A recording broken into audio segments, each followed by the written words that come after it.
when it comes to the sleep apnea, both of you guys have gone through the sleep apnea test. Like just your basic study's got to be hitting up to the $3,000 range or more. It's called a nasal pillow. So what it does is it goes in the nostrils like that. So your mouth is open, but generally when you get it right, your mouth will stay closed at night while you sleep. Takes a little time sometimes. Instead, the other ones go over your nose and your mouth, and they're very claustrophobic.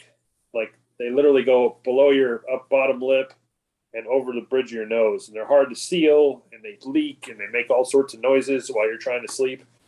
This is the only kind of mask I've ever used is a nasal pillow. Ernie is one that they told him to use that machine, but he felt like he was drowning. And my goal was to not have him need the sleep apnea machine.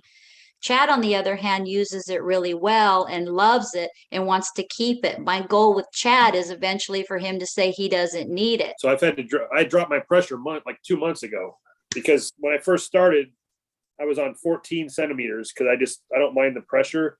And then I was waking up in the middle of the night with so much pressure, it was drying me out. So I dropped it by 2 centimeters and I felt okay. And then I dropped it another centimeter, so that's progress. When you have to drop pressure, that means your airways open it up.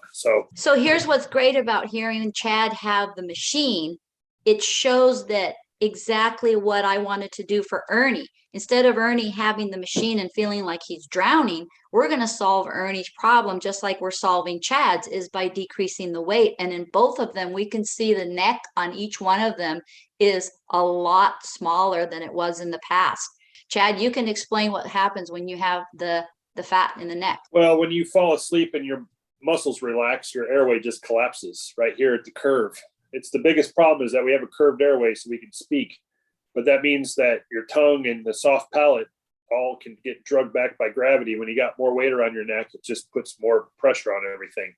So all the CPAP does is put a little pillow of air that floats right here at the curve and just keeps everything open. And once you fall asleep, your automatic system kicks in and it doesn't care about the pressure. You just breathe in and breathe out past that pressure. And this is what I would call a splinter skill. The reason I say that is because the sleep apnea machine is not going to get rid of sleep apnea. It's just going to help you guys sleep when you have too much weight on. If you're a man who's 50 and over and you have stubborn belly fat and you want to get rid of it without having to diet or exercise so that you can reverse disease and get off the medications, then click the link below this video.